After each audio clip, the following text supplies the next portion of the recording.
उत्तर प्रदेश उपचुनाव से जुड़ी बड़ी खबर इस वक्त हम आपको बता रहे हैं। आज बीजेपी जारी कर सकती है प्रत्याशियों की लिस्ट। सूत्रों के हवाले से बड़ी खबर यूपी उपचुनाव को लेकर इस वक्त की बड़ी खबर हम बता रहे हैं आपको।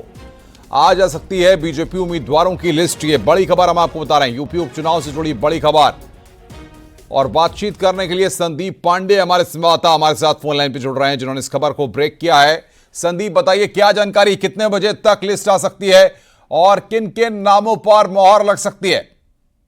देखिए, भारतीय जनता पार्टी की आज जो उपचुनाव की लिस्ट है वो आज आ सकती है। और इस दौरान जो पैनल था Bharatiya Janata party UP BJP द्वारा भेजा गया था, इस पर मंजूरी मिल चुकी है। खासकर ओबीसी और दलित वर्ग को इस सूची में विशेष वरीयता दी जाएगी, क्योंकि भारतीय जनता पार्टी इस उपचुनाव को 2027 का सेमीफाइनल मानते चल रही है।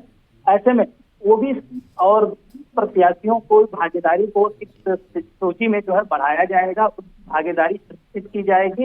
इससे किसी को बात का संदेश देगी कि जो समाजवादी पार्टी और कांग्रेस पीडीए के मुद्दे को लेकर मैदान में उतरती है, उसकी एक काट मानी जा रही है कि ओबीसी और एससी जो भागीदार है उनको प्राथमिकता दी जाएगी, ताकि उसके जो पीडीए का फार्मूला है उसको इस चुनाव में असफल साबित किया जा सके और 2027 के चुनाव में पूरी ताकत के साथ मैदान में उतरा जा सके। पूरा मंथन हो चुका है, केंद्रीय नेतृत्व ने इस सीट पर मंजूरी दे दी है और शाम तक ये लिस्ट जारी होने की पूरी संभावना है, ऐसा हमारे सूत्रों का दावा है।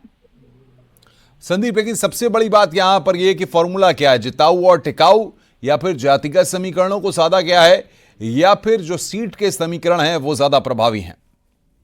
पार्टी ने सूची पर पूरे चौतरफा मंथन किया है। इसमें जातिगत समीकरण तो अहम है ही, क्योंकि राजनीति में जातिगत समीकरण बेहद महत्वपूर्ण रखते हैं। इसके साथ जिताऊ उम्मीदवारों पर भी भरोसा जताया गया है।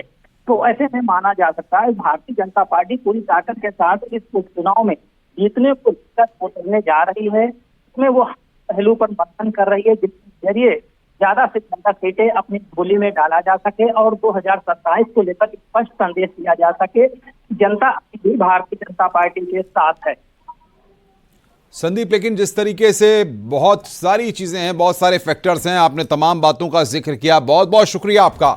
नजर बना के रखिए, आज दिन भर इस बड़ी खबर पर लगातार हमारी भी नजर बनी हुई है।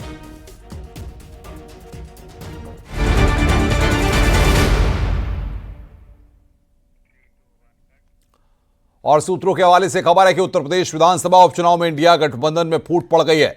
सूत्रों के हवाले से खबर है कि यूपी कांग्रेस यूपी में उपचुनाव लड़ना नहीं चाहती है, क्योंकि कांग्रेस मीरापुर सीट चाहती थी, लेकिन बिना बात किए समाजवादी पार्टी ने अपने उम्मीदवार उतार दिए हैं। आपको बता दें कि समाजवादी पार्टी ने कांग्रेस को 2 सीट गाजियाबाद और खैर की सीट दी है।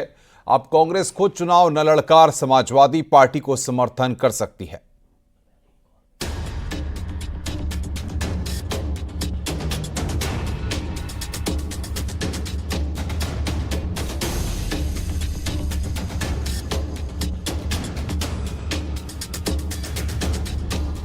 उपचुनाव का सियासी घमासान जारी है, नामांकन चल रहा है और प्रत्याशी पर्चा भी खरीद रहे हैं। लेकिन समाजवादी पार्टी और कांग्रेस के बीच गठबंधन में हरियाणा चुनाव से जो दरार पैदा हुई, शायद वो भर नहीं पा रही है। ये इसलिए क्योंकि जो 2 सीट समाजवादी पार्टी ने कांग्रेस को दी, कांग्रेस उस पर उतरने को तैयार नहीं हो रही। सूत्र बता रहे हैं कि सिर्फ 2 सीट देने से नाराज कांग्रेस ने उपचुनाव लड़ने से ही किनारा कर लिया है। दरअसल कांग्रेस और सपा गठबंधन में है, ऐसे में समाजवादी पार्टी ने 2 सीटें कांग्रेस को दी हैं। इसमें गाजियाबाद और खैर की विधानसभा सीट है। अब कांग्रेस सूत्रों की माने तो कांग्रेस गाजियाबाद और खैर से चुनाव नहीं लड़ना चाहती है।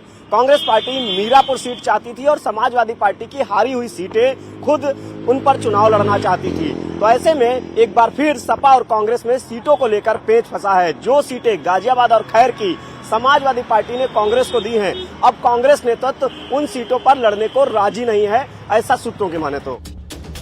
कांग्रेस के लिए छोड़ी खैर और गाजियाबाद सीट के बाद समाजवादी पार्टी ने सभी सीटों पर उम्मीदवारों का ऐलान कर दिया है।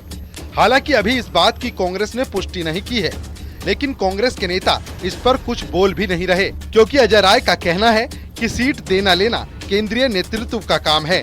हम संगठन मजबूत कर रहे हैं। चुनाव को लेकर के समाजवादी पार्टी ने पहले यूपी में 7 सीटों पर घोषणा की, अब महाराष्ट्र में 12 सीटों पर। देखिए, वो राष्ट्रीय नेतृत्व तय कर रहा है कितनी सीटें कहाँ देनी है, क्या है राष्ट्रीय नेतृत्व तय कर रहा है। हम लोग पूरी ताकत के साथ संगठन को मजबूत करने पर, उस पर काम करने के लिए कर रहे हैं। सपा और कांग्रेस के बीच चल रहे गुप्त द्वंद के बीच बीजेपी सभी सीटों पर जीत का दावा कर रही है। एनडीए के साथ मजबूती से लड़ने की बात कह रही है, लेकिन जिस मिल्कीपुर सीट पर चुनाव को लेकर मामला फंसा है, उस पर सत्ता पक्ष और विपक्ष आमने सामने हैं और एक दूसरे पर आरोप प्रत्यारोप लगा रहे हैं। ये 6 वकील अवधेश जी ने खड़े किए थे, उसमें आदरणीय देवेंद्र उपाध्याय जी वकील हैं, देख लीजिए आप, उसको दिखा सकते हैं। जी। अब कल का कोर्ट का ऑर्डर देखिए, ये भी कल का है, और ये देखिए बाकायदा शिवमूर्ति में, ये शिवमूर्ति हो गए, और पैरा संख्या 5 देखिए, इसमें बाकायदा लिखा है कि सर देवेंद्र उपाध्याय और रिप्रेजेंटेटिव कौन था, 6 नंबर पे कौन है, अवधेश जी। कल की डेट में इसमें वकालतनामा लगा, इस बात के लिए लगा कि मिल्कीपुर का चुनाव टल जाए। मतलब कितनी बेशर्मी करोगे आप वकील 1 दर्जन भेजोगे, आप बाकायदा उसमें वकालतनामा दाखिल करोगे, और कितने मतलब कैसे आप आंखों में आंख डालकर झूठ बोलोगे कि नहीं मैंने तो इस्तीफा दे दिया। पूरी तरह झूठा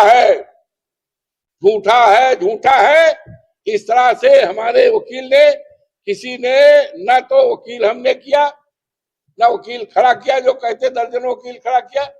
मैं हूँ क्या, जब हमारा इस्तीफा हो गया, हम सांसद हो गए, तो हम तो साधारण जैसे आप हो वैसे हम हो गए एमएलए के रूप में। हम एमएलए वहाँ है नहीं, हमारा वकील कैसे खड़ा हम कर पाएंगे, नया वकील कैसे हम तैनात कर पाएंगे। उपचुनाव के संग्राम में बीजेपी और समाजवादी पार्टी आमने सामने दिख रही है, लेकिन उपचुनाव में ताबड़तोड़ रैलियों की कमान सीएम योगी खुद संभाल रहे हैं। हर सीट पर सीएम योगी 2-2 रैलियां करेंगे, यानी उपचुनाव में सीएम योगी की 18 रैलियां होंगी। इसके अलावा डिप्टी सीएम और बीजेपी प्रदेश अध्यक्ष के साथ साथ बीजेपी हिंदुत्व के एजेंडे के साथ चुनावी मैदान में उतरने की फुल प्रूफ तैयारी में है। Bureau report, news 18। बागपत में किसान यूनियन इंडिया के कार्यकर्ताओं ने हंगामा किया है। टोल कर्मियों के साथ मारपीट और बदसलूकी की है। बैरियर हटाकर बिना टोल दिए कई गाड़ियों को टोल से निकाल ले गए। मामला बालिनी टोल टैक्स का है। पूरी घटना टोल प्लाजा के सीसीटीवी में कैद हो गई। किसान बागपत के बली गांव में किसान सम्मेलन से वापस लौट रहे थे।